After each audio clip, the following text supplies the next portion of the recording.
Hello les matheux! Dans cette vidéo, je te propose de retravailler la réciproque et la contraposée du théorème de Pythagore. Alors, prête à devenir des experts?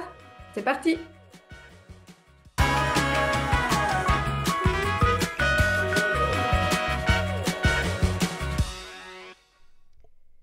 Et c'est parti pour aborder la réciproque et la contraposée du théorème de Pythagore. Mais avant de s'attaquer au vif du sujet, commençons déjà par comprendre ce que nous entendons par les mots réciproque et contraposé. Nous parlons de réciproque et de contraposé quand au départ nous avons une implication. Une implication signifie que quelque chose implique autre chose. Une condition implique une conséquence. En mathématiques, nous aimons bien utiliser les connecteurs logiques si, alors. Si j'ai ça, alors j'ai ça. Par exemple, s'il pleut, alors le sol est mouillé. Implication vraie, simple et qui fait partie de notre quotidien. Nous avons comme condition il pleut et comme conséquence le sol est mouillé. C'est parce qu'il a plu que le sol est mouillé. Une fois que nous avons une implication et que nous avons bien identifié la condition et la conséquence, nous pouvons construire sa réciproque et sa contraposée.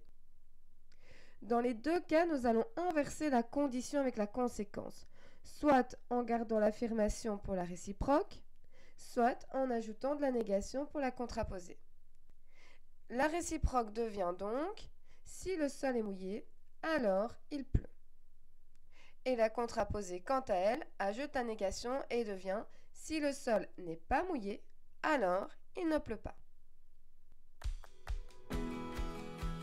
Si une implication est vraie, alors sa contraposée le sera également. Par contre, sa réciproque ne le sera pas forcément. Dans cet exemple, l'implication « s'il pleut, alors le sol est mouillé » est vraie. Donc sa contraposée, si le sol n'est pas mouillé, alors il ne pleut pas, est également vrai. Par contre, sa réciproque, si le sol est mouillé, alors il pleut, est fausse. Bah oui, si le sol est mouillé, c'est peut-être parce que j'ai renversé un seau rempli d'eau. Je nous propose un second exemple pour être sûr d'avoir bien compris ce qu'est une implication, sa réciproque et sa contraposée. Et tentons cette fois-ci d'en trouver une dont la réciproque est vraie. Je vais la choisir dans le monde mathématique. Cela nous évitera d'avoir des surinterprétations qui viendraient parasiter notre compréhension. Prenons comme implication vraie. Si les diagonales d'un quadrilatère se coupent en leur milieu, alors ce quadrilatère est un parallélogramme. La réciproque devient si un quadrilatère est un parallélogramme, alors ces diagonales se coupent en leur milieu. Ce qui est vrai. Et la contraposée ajoute la négation pour obtenir si un quadrilatère n'est pas un parallélogramme, alors ces diagonales ne se coupent pas en leur milieu. Ce qui est également vrai puisque l'implication de départ est vraie. Ok, super. Nous avons compris ce que c'est une implication, sa réciproque et sa contraposée. Mais qu'en est-il du théorème de Pythagore? Eh bien, le théorème de Pythagore est une implication. Il possède donc sa réciproque et sa contraposée, qui sont toutes les deux vraies. L'implication du théorème de Pythagore nous dit que si un triangle est rectangle, alors le carré de la longueur de l'hypoténuse est égal à la somme des carrés des longueurs des côtés de l'angle droit. La réciproque inverse la condition avec la conséquence tout en conservant l'affirmation. Elle nous dit donc que si dans un triangle, le carré de la plus grande longueur est égal à la somme des carrés des deux autres longueurs, alors ce triangle est rectangle. Et la contraposée ajoute la négation pour nous dire que si dans un triangle, le carré de la plus grande longueur n'est pas égal à la somme des carrés des deux autres longueurs, alors ce triangle n'est pas rectangle. Avec la réciproque et la contraposée, nous avons donc au départ un triangle et nous connaissons la longueur des côtés de ce triangle.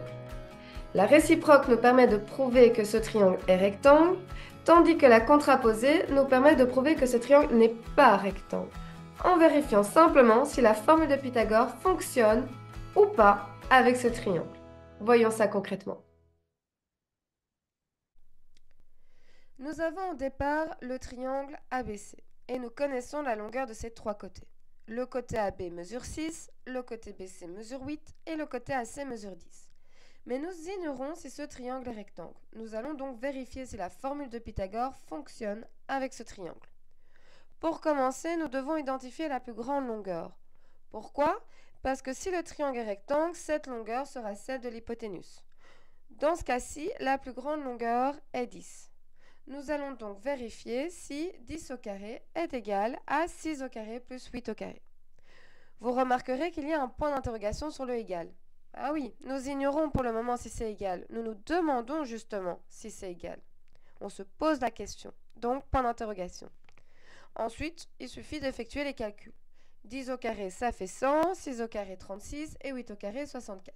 Et enfin, 36 plus 64, 100. On arrive donc à une égalité, 100 est égal à 100. La formule de Pythagore fonctionne. Donc, le triangle est rectangle. Et comme la plus grande longueur est celle du côté AC, cela signifie que c'est le côté AC qui est l'hypoténuse. Et par conséquent, l'angle droit est de sommet B. Notons que c'est uniquement maintenant que nous parlons d'hypoténuse. Nous pouvons donc conclure que, par la réciproque du théorème de Pythagore, le triangle ABC est rectangle en B. Toujours préciser en quel sommet le triangle est rectangle.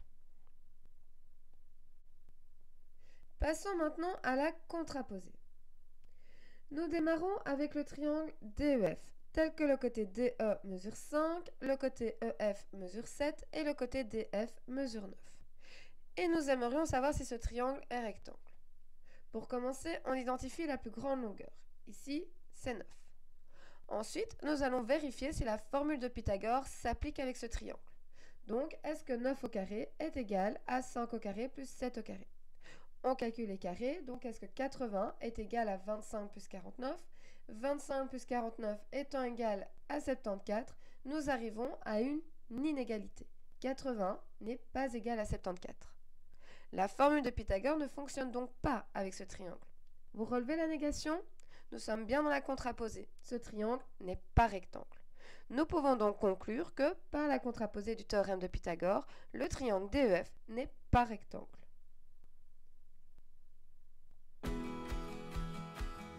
Maintenant que nous sommes devenus des experts en réciproque et contraposée du théorème de Pythagore, je nous propose une séance d'exercice pour tester nos compétences.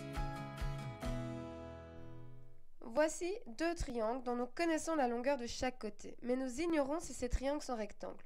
À toi de le vérifier. Prends une feuille et un crayon, appuie sur pause sur la vidéo pour te laisser le temps de réaliser l'exercice, et dès que tu seras prêt et prête à entendre la correction, il te suffira simplement de réappuyer sur play.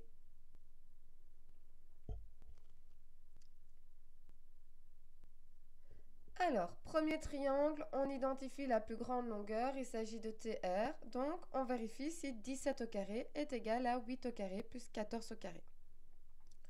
On calcule les carrés, donc est-ce que 289 est égal à 64 plus 196?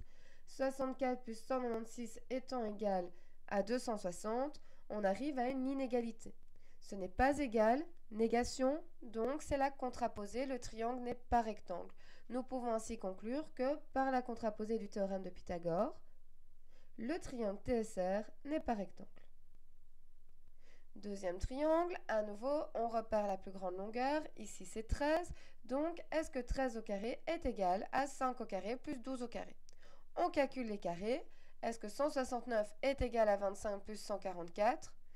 25 plus 144 étant égal à 169, nous arrivons à une égalité. Affirmation, donc on est dans la réciproque, ce triangle est rectangle. Comme c'est 13 la plus grande longueur, ça veut dire que le côté GH est donc notre hypoténuse, et donc ce triangle est rectangle en F. On peut ainsi conclure que, par la réciproque du théorème de Pythagore, le triangle GFH est rectangle en F.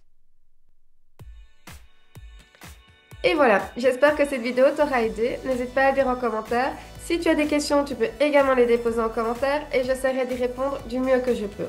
De plus, n'oublie pas d'aller checker le descriptif de cette vidéo, tu y retrouveras différents liens qui ont pour unique but de t'aider à renforcer ta compréhension. Car n'oublie pas, la règle d'or pour réussir en mathématiques reste toujours la même, faire régulièrement des exercices à la maison.